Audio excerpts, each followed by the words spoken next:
support and the confidence that American support bred in the Ukrainians, then Putin would have taken Kiev in the blitzkrieg that he planned. And he would have installed a puppet government, and a terrible darkness would have fallen on a young and entirely innocent European democracy. Because we've now seen what Russian occupation means, and we know what's going on in the areas that Russia still occupies. We've seen the horrors that Putin's troops leave behind when they're pushed out.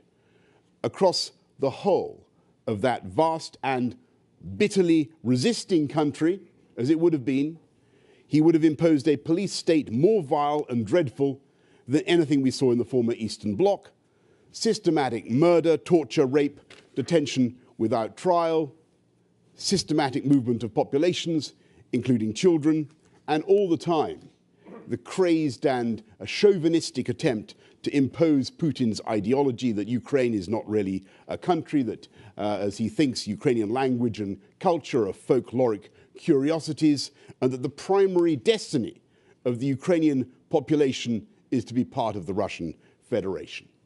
And if that tragedy had taken place, and who knows how close we came in those first few weeks, then that would have been the pivotal and the defining moment of the first part of the 21st century. If Putin had won a year ago, as he thought he would, as his generals told him he was going to, indeed, frankly, as our generals, ladies and gentlemen, told him he was going to, then that would have emboldened the Kremlin to increase the intimidation and threats towards every country and region on the fringes of the old Soviet empire. It would have told the Chinese all they need to know about our reluctance to stand up for freedom and democracy in the South China Seas or anywhere. It would have sent a signal to every opportunist autocrat around the world that international borders are fungible and frangible and can be changed by force, and that no one will do a damn thing to stop them. And the guilt for the whole Ukrainian tragedy would then have been upon us all.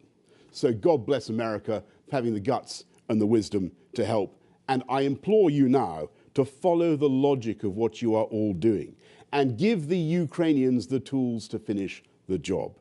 Give them the deep fire artillery systems, give them the tanks, give them the planes, because they have a plan. They know what they need to do, and my God, they've shown they have the skill and the bravery to do it. Give them the wherewithal to take back that land bridge and the rest of their country, because the faster they win, the greater the savings in treasure and in lives, and the faster the world economy will bounce back to health. The prize before us is now immense. When Ukraine wins, and they will win, when Putin is pushed back, we will lift the threat of further Russian aggression in Georgia, in Moldova, in the Baltic states, across the whole of Eastern Europe. And by lifting that threat, we end the risk of further economic disruption, like the hikes in the cost of gas and food that have affected people in my country, in the UK, in this country, and around the world. When Ukraine wins, we will have established a new clarity and a new stability in the security architecture of Europe. And we will have ended the fateful ambiguity that in the end encouraged Putin to make his catastrophic mistake. And for a relatively tiny outlay in expenditure, we will have greatly strengthened the entire Euro-Atlantic area. And bear in mind that America's contribution is noble and huge, but it is still only 5 or 6% of the annual US defense budget so far, and has helped to degrade about 20%, some say 50%, of Putin's war machine. And to those who say we may be somehow denuding our own arsenals by giving this support, I say, what is the point in deploying those tanks and planes in North Carolina or North Rhine-Westphalia or Alsace, when the Ukrainians could be using them now exactly where they are needed to help assure our collective security for decades? What is the point of having Challenger tanks patrolling the beautiful villages of Wiltshire, which is a very safe area, I can tell you, when the Ukrainians could be using them now to bring this war to an end. Every time we've been asked to intensify our support, we've been met with the same argument that we risk an escalation by Putin. How can we seriously worry about provoking him when we have seen what he will do without the slightest provocation? He isn't mad, he isn't ill, he simply made a historic, that's what I'm afraid all the evidence says, he simply made a historic miscalculation and is struggling to deal with the position in which he has now placed his own country. He won't use nuclear weapons because it would instantly extinguish the last flicker of Chinese support. It would lose him every one of the world's swing voters from India to Africa to Latin America. He would terrify his own people, if he did so, who would live in dread of the consequences for them. He would plunge Russia into such a cryogenic freeze of economic isolation as to make the present sanctions regime seem like a blessing. And it would not even work, because I don't believe for a minute he would stop the Ukrainians from fighting for their hearths and their homes and their families. And so we mustn't fall for this trick of trying to portray, that he does, of trying to portray this conflict as a standoff between a nuclear-armed NATO and a nuclear-armed Russia, because that is not what is happening here. We are seeing a barbaric attack on an innocent country, and we are simply giving the Ukrainians the means to protect themselves, as you might help a neighbor whose house is under attack from an arsonist. Do you give that person a hose and buckets and fire blankets? Yes, you do. And above all, we need to avoid being drawn into Putin's personal psychodrama. We're not here to worry about the next stage of his career or what happens in the Kremlin. We need to stop focusing on Putin and focus entirely on Ukraine, because they are fighting for all of us, everyone in this room. They're fighting for our values, and they have reminded us that those values of freedom and democracy are worth fighting for. So there are no conceivable grounds for delay. Let us end this pipette titration of support and give the Ukrainians the support they need to finish this war in the only way that it can and will be finished, and let us give them those tools now. Thank you all for listening. Thank you for your support for Ukraine.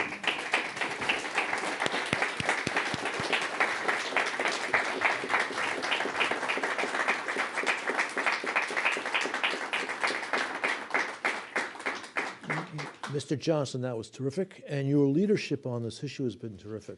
I dare say that when Great Britain made the decision, under your leadership, to send anti-ship missiles to Ukraine, you prodded less resolute Western leaders to do the same, and the Brits have again led on tanks, prodding less resolute Western leaders to do the same. So congratulations. But I want to start with one technical question first, because while many people in our audience understand these issues in their bones, others do not.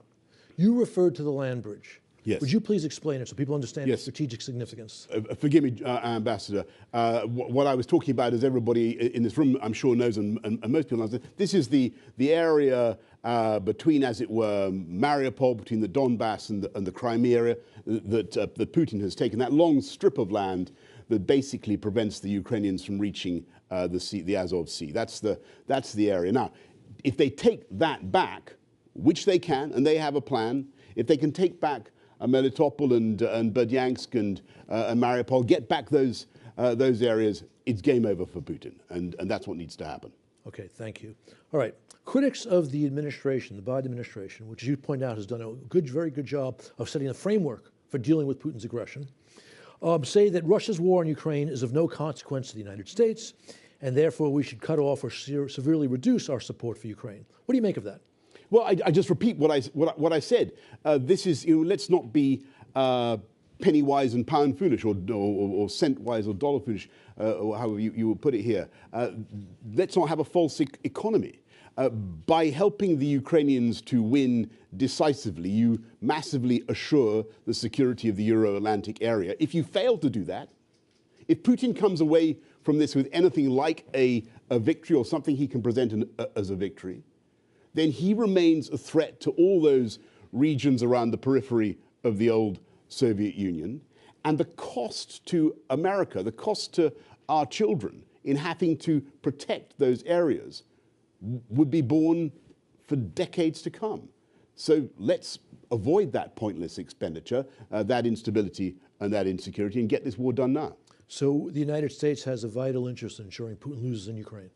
I believe that it's a vital interest of the US and the whole West to ensure that Putin loses in Ukraine, that Ukraine succeeds for the reason I've just given, because otherwise we're spending billions and billions trying to protect all the areas that a revanchist Russia could still attack. That's the first thing. But don't forget the message that Putin's success would send to China.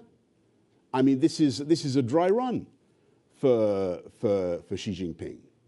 There's a very good reason why Beijing decided to greenlight this appalling operation or to acquiesce in it. They want to see how it will go because the Chinese, of course, have objectives of their own. Do we want that to happen? Absolutely, emphatically not. That's why we have to stand up to Putin now. Okay. The Biden administration says that it will be with Zelensky in this fight as long as it takes, but it avoids stating a clear objective, such as a Ukrainian victory or a Russian defeat. What should the West aim be? Look, we can't. I mean, it's wonderful to have some Ukrainian people here, but we can't be more Ukrainian than the Ukrainians. It's for them to decide what they think the victory is. But my own instinct, having talked to President Zelensky quite a bit, is that the absolute minimum is to take back, as I say, the land bridge. But realistically, they should be taking back their entire country. Never forget that the origins of this catastrophe lie in our collective failure in 2014 to do enough to punish Putin for his decision to change borders by force then. Good point. Okay. Ambassador Mossbacher referred to your op-ed in the Washington Post, and I agree, everyone should read it. You talk about Ukraine joining NATO. Do you think Ukraine should now be offered membership? How does this play out? My thinking about this has changed, right? So that's basically, you know, if you'd asked me before the conflict, was Ukraine going to be joining NATO anytime soon, I'd have said in private, I would have said you must be joking. I mean, it was clear that there simply wasn't a consensus around the table in NATO for this to happen. There were all sorts of reasons why you could theoretically object to Ukrainian membership anyway. It wasn't a realistic possibility. But the problem was that we kept sucking and blowing at once, and we kept saying, or trying to. I don't think you can do that. I haven't. If anyone can, you can. If anyone. And NATO had enough kind of encouraging language about Ukraine joining the alliance to give Putin the pretext to say that this was going to happen. But at the same time, we went around the Ukrainians back. We were constantly telling the Russians this isn't going to happen. We were constantly saying to the French and the Germans and everybody else who was a bit hesitant, of course, this isn't going to happen until the Greek calends and till Hades freezes over. So we were talking out of both sides of our mouth, and Putin basically exploited that. I've now come to the conclusion that Putin has demolished any objections to Ukrainian membership. You know, if the objection was that we were going to provoke Russian aggression, well, that is now transparently absurd. Russian aggression has followed our failure to admit Ukraine into NATO. Not having Ukraine in NATO produced the worst war in Europe for 80 years. Okay? What is needed now is clarity and simplicity and the security and stability that the North Atlantic Alliance gives. And I believe that once this war is done and once the Ukrainians have won, then yes, they should begin the process of induction both to NATO and, of course, to the EU. The logic you just laid out is very much, I think, what Henry Kissinger did in his latest statement at Davos a few weeks back. But are you confident we reach that point after the war, Ukraine has won, that in Paris, in Berlin, Budapest, Vienna, oh, not Vienna, Budapest, they will be a welcome mat for Ukraine and NATO. No, I think it'll be a very chewy argument, and you could see what even with Finland and Sweden, which is an incredible thing. You could not have a more eloquent demonstration of the aggression of Vladimir Putin than the decision by the Swedish and the Finnish population to go for NATO membership. After all this time, after all their almost sanctified neutrality, right. they're giving it up. Yeah, there will be some tough conversations with a lot of countries, but the argument is overwhelming. What is the argument against? What, that it'll provoke Putin? Oh, sorry, we had that. We managed to provoke Putin by not having Ukraine in NATO. It could not be clearer. Okay. You went into this a little bit in your set remarks, but I'll come back to it anyways, because some of the budget-minded critics of the administration talk about the expense of our support for Ukraine, and they seem to ignore the enhanced security that comes to us from this. What else would you say to persuade them that this is the smart bet? It's a false economy to let Putin win. You're burdening future generations with the massive expense of trying to protect the whole area, and it'll be a burden on American taxpayers for a long time to come. Okay. Plus, all the points about China. Some apologists. Plus, Please. Plus, I mean, there's the additional and not unimportant point that allowing the Ukrainians to protect themselves and their families and to prevent them from being overrun by a barbaric regime happens to be the morally right thing to do. And the United States has a distinguished record, having exhausted all the alternatives, of doing the right thing. And that's what's happening now. Again, some people who are against strong American support and Western support for Ukraine argue that this crisis goes back not just, for example, to the discussion of Ukraine joining NATO, but the actual enlargement of NATO back in the 90s. What do you think about that? Yeah, I mean, John, I'll just go back to what I said. I think that, yeah, we made a mistake in that we were continually talking about Ukrainian membership in such a way as to allow Putin to claim that NATO membership was on the cards for Ukraine and to use it as a pretext, but without actually offering the hard security that goes with NATO membership, nothing like it. And so that's why we had this catastrophe. Of course, Putin didn't invade because he was worried about Ukraine joining NATO. He invaded because he is a revanchist and a neo-imperialist who believes the greatest disaster of the 20th century was the collapse of the Soviet Empire, which I think many people in this room would say was one of the great liberating and optimistic moments of the 20th century. Okay. You touched upon this too, but I think it deserves a little bit more attention. Putin is a master psychologist, and he has carried out what I call an elaborate psyops operation to convince the West that he's willing to use nuclear weapons over Ukraine. As you made public yesterday, he threatened you personally in a phone call with missiles. Even though he has made this threat numerous times, whether it regards Finland and Sweden joining NATO, whether it regards Ukrainian military operations in Russian-declared territory in 4 oblasts in eastern Ukraine, and not carried through, people still take this seriously. Your thoughts on this? Well, so I just repeat what I really don't think we should get sucked into his narrative. He wants to frame this as a confrontation between nuclear-armed NATO and nuclear-armed Putin, and that's how he wants us to think about it. And he's like the fat boy in Dickens. He wants to make our flesh creep. He wants to spook us. That's what he was up to in that phone call. We mustn't. It's a rabbit hole. This is a much simpler problem. This is about, and he won't, I believe, use nuclear weapons. I think it's vanishingly unlikely for the reasons, 4 or 5 reasons I gave in my opening remarks. The impact in China, the impact on the swing voters around the world, the catastrophic economic consequences for Russia, the apprehensions of the Russian people themselves, and the strategic fact that actually the Ukrainians will probably fight on and win anyway. So look, I don't think that that's going to happen. Focus on on Ukraine and getting them the stuff they need. Okay. Some people in the West are now calling for a ceasefire in place. Others say that such a ceasefire would simply enable Putin to rebuild his army and then come back for the rest of Ukraine. Your thoughts on this? I agree with the second group. Okay, good. I mean, you know. Look, I already mentioned that the UK has been a real leader in the West in pushing for more weapons to Ukraine. What do you think Ukraine needs now to successfully take the land bridge and win this war? Look, I'm not a military man, but I think that they need.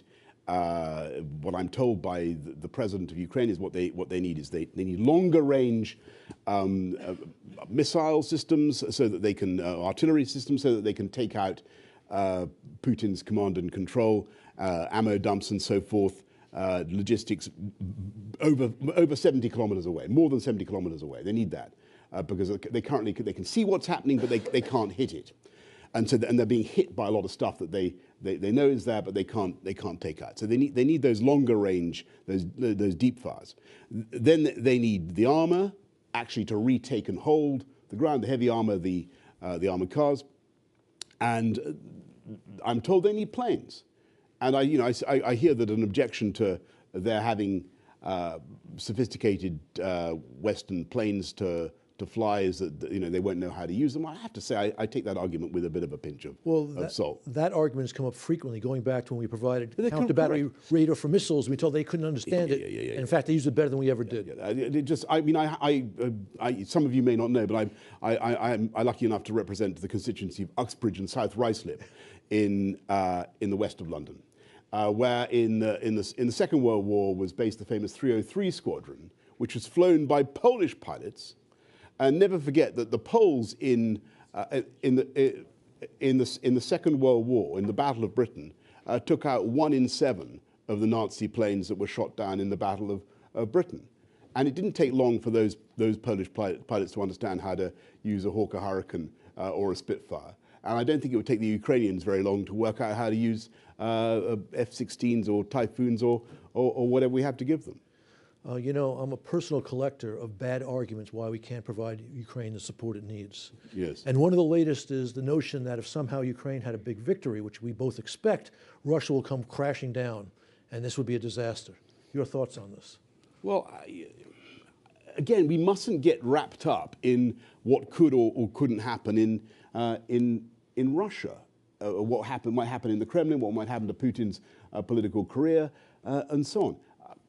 I don't think that will necessarily happen, but people were very apprehensive about the fall of the Soviet Union. They said that would be a disaster. I mean, not just on within the Soviet Union. They said it turned out to be a very benign event. I'm not saying that. Look, it is very, very important for this whole argument that we should not drift or allow ourselves to be captured by some conversation about what could or could not happen in Russia or in Moscow. This is not about that. This is about helping the Ukrainians to expel a ruthless invader. Okay. From the widespread use of torture, raping of women and children, the kidnapping of children, massive air attacks on civilians and civilian infrastructure, this is a war of war crimes. And there are now efforts to substantiate these crimes and bring Russian leaders and Russian participants in war crimes to justice. What is your assessment of these efforts? Well, it's going to be very difficult, but it's vital that it is done. And Putin's people, his hench people, they need to know that they're going to be brought to justice. And I think we should give every possible support to the Ukrainians, legally, evidentially, to allow them to assemble the cases against those who have committed atrocities. And by the way, it is of course essential that at the same time that the Ukrainians show that when people on their side sadly have committed atrocities, that they should be brought to justice as well. And I think that's a point that needs to be made. Okay, good. Thank you. The damage Russia has inflicted on Ukraine's economy is estimated at a minimum of $500 billion. As you know, approximately $300 billion in Russian assets have been frozen in the international financial system. Canada has passed legislation which enabled them to take assets in Canada for transfer to Ukraine. Do you think other Western countries should follow this example? I'm attracted to this, and you know, I can see various counter arguments, but I think it's certainly something we should hold in reserve. Okay, thank you. I've done down my list of questions, which are smaller because you were so comprehensive in your introductory remarks.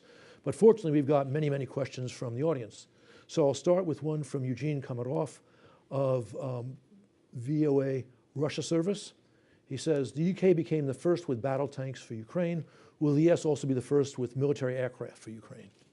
Granted, you're no longer in power, but you may have a well, I kind of, look, I think the answer to that is look at what's happened. Every time we come to a fork in the road and we were asked to make a choice about sending some new type of weaponry to Ukraine to help them, we begin by saying no, and we begin by saying this is an escalation, this is a provocation, we mustn't do this. And I had this argument about the NLAWs, the anti-tank missiles, and then we've had it about all sorts of things. In the US, it was a very strong argument about the HIMARS, which then proved so valuable. So all I'm saying is experience teaches us that when it comes to it, we finally decide to let the Ukrainians have what they need to defend themselves. And so my argument to everybody today is that if that is where we're going to end up in our ratiocination, then let's do it now. And let's stop the delay and end this war as fast as possible, because that's the humane thing to do. Okay, the next question comes from John Pett.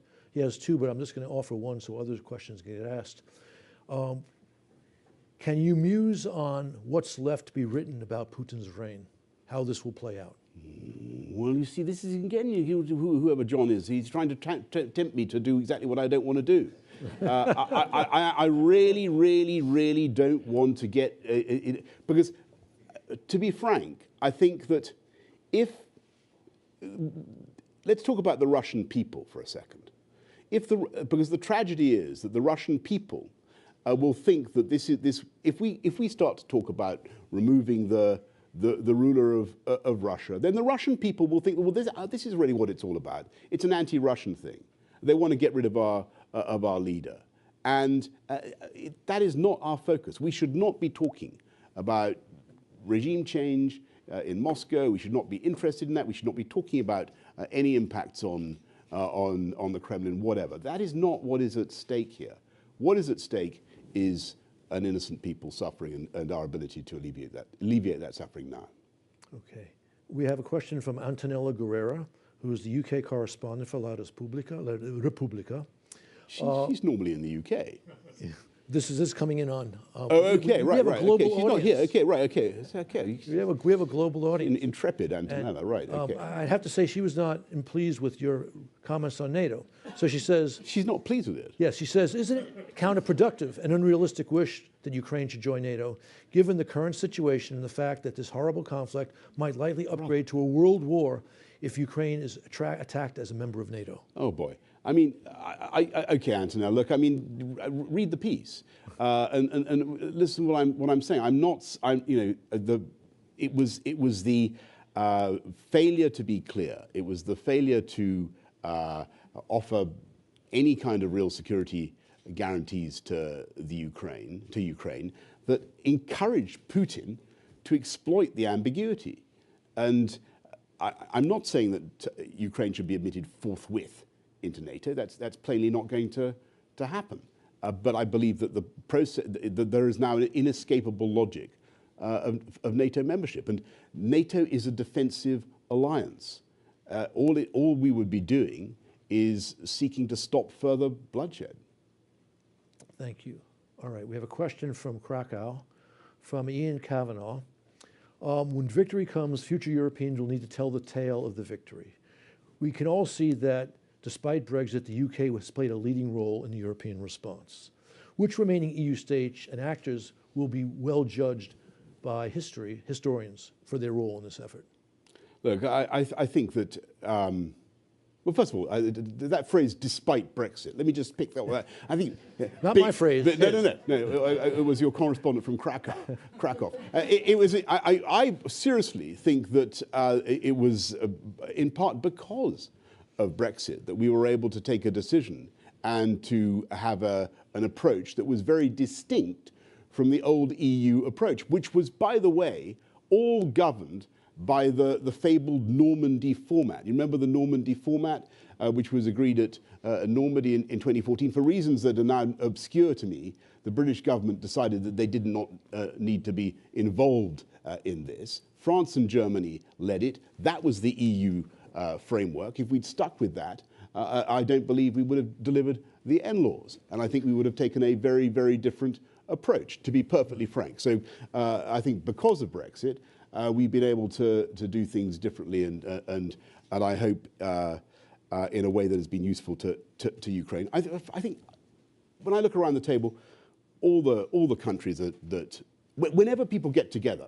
on this subject, they're driven by the logic of the position, international leaders, to support Ukraine, because there isn't a deal that you can do with Putin. Correct. And everybody spots that. France, Germany, wherever. We all come to the same conclusion. There's no way forward except backing the Ukrainians. I want to throw in my own question here in response to what you just said. I agree that Putin has never wavered from his maximum demand of having political control of Ukraine. Others in Russia have sometimes talked about lesser goals. Yet there are Westerners who are always talking about negotiating with Putin, like they refuse to see this. How do you explain that? Ben Judah was asking me the same question earlier on. I don't know. I think that we have a kind of sort of fixation. I think probably each individual leader has a dream that they can be the person who finds the clue that unlocks the strongman in Moscow and delivers a deal. And I would just say that it's nonsense. And he's proved what he wants to do. What he wants to do is restore Russian prestige by undoing the humiliation of the end of the Soviet Union, and he's embarked on a catastrophic way of doing it. Okay, thank you. We have a question from Robin Brownsell about the upcoming Ukrainian Economic Reconstruction conference that will be held in London. The question is, are you going to play a role, and do you have any thoughts on Ukrainian reconstruction? I think the opportunities are colossal for business people around the world, for companies, for investors, to help this incredible country, and the returns will be sensational. I was listening to some very good presentations by, I think, Larry Fink of Blackstone and Jamie. It was Goldman Sachs. Goldman Sachs. We're also look at this. This is going to be. Ukrainians are brilliant people. They lead the world in all sorts of technologies. This is a country that's going to be worth investing in massively. We've just got to help them sort out Putin now. Okay. Here's a question from Neil Katie Cruz. What should NATO do about cyber attacks and disinformation from Russia? I don't think we're as good on this as we should be. And we need to be countering these arguments. I have been appalled to discover how many people, I've just been here for a couple of days. It's been wonderful. I always have a wonderful time in Washington. But I've been amazed and horrified by how many people are frightened of a guy called Tucker Carlson. Has anybody heard of Tucker Carlson? What is it with this guy? All these wonderful Republicans seem somehow intimidated by his perspective. And I haven't watched anything that he's said, but I'm struck by how often this comes up. Bad ideas are getting into starting to infect some of the thinking around the world about what Putin stands for, what he believes in. It's a disaster. He stands for war, aggression, systematic murder, rape, and destruction. That's what he stands for. Okay, we have a question from Esmir Milovic of N1 TV, Bosnia-Herzegovina. Mr. Prime Minister, you have been mentioned the threat towards regions on the edges. Are you concerned that Mr. Putin might destabilize the region of the Western Balkans if he's successful in his war in Ukraine? I care deeply about the Western Balkans, and I do worry about Russian provocations there. I remember what happened in in Montenegro. All sorts of stuff has been going down there. They will continue to stir and to provoke. But to get back to my original point, all that will be reduced. All that instability, which could be very, very expensive for the West and for America, all that will diminish once the Ukrainians win. We agree. Okay. We have a question from Andre Brondi. How can we stop Iran supplying Russia with drones and other weapons? The way to do it, the fastest way to stop it is to help the Ukrainians to win. So there's no, I'm sorry, am I sounding repetitive now? I don't care. Because that is frankly, otherwise this thing will go on, and the Iranians, as you rightly say, will continue to develop their manufacturing capability for drones. And who knows what they may do? Who knows what the Iranians might decide to do if they see that Putin can win in Ukraine? You know, it's not just the Chinese we need to think about, though I think that is the major problem. Think of the conclusions the Iranians will draw. If we sent Ukraine the ATACMS, with missiles with range of 300 kilometers, they could destroy those bases in Crimea. They could. Where the Iranian drones are raining just death and destruction. Okay. I agree. Do you say ATACMS or ATACMS? ATACMS is how I say it, but I'm not the most knowledgeable person. It sounds like it sounds right, anyway. Okay. All right. An anonymous attendee wants your take on this war as a conflict between autocracy and democracy, and what to make of the position of the world's largest democracy, in other words, India. Yeah. Look, I think there's an element of truth in the idea that this is a conflict between autocracy and democracy. I think Putin, I said Putin was motivated by a desire to rebuild the old Soviet empire. I think he was also deeply, whatever Ukraine's problems, and we should acknowledge that Ukraine is not a perfect state or society. There are issues of corruption that need to be tackled, but it is a million times better than Russia, and it's heading in the right direction. It's heading towards, it has a Western, a European vocation, and it is a democracy. I mean, there are people who stand for election in Ukraine who might not win, unlike Putin, right? It is a democracy, and I don't think Putin liked that, and that was what he was trying to demolish. He wanted to bring it into his fold. Okay. All right. I'm going to risk my future as a moderator here at the Atlantic Council by breaking with protocol and taking a question from the floor from the inestimable Harlan Ullman. Prime Minister, good to see you. Nice to see you. I want to congratulate you on being the first American to be Prime Minister. We waited a long time for that. I know.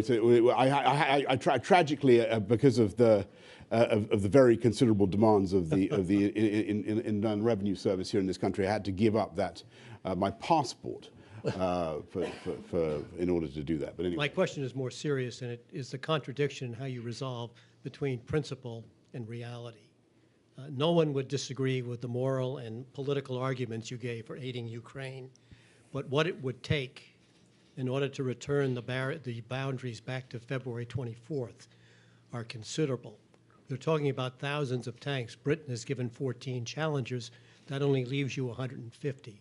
We're talking about thousands of fighting vehicles, aircraft, ATACMS, all sorts of equipment that's very unlikely to be delivered in quantity and time to do this.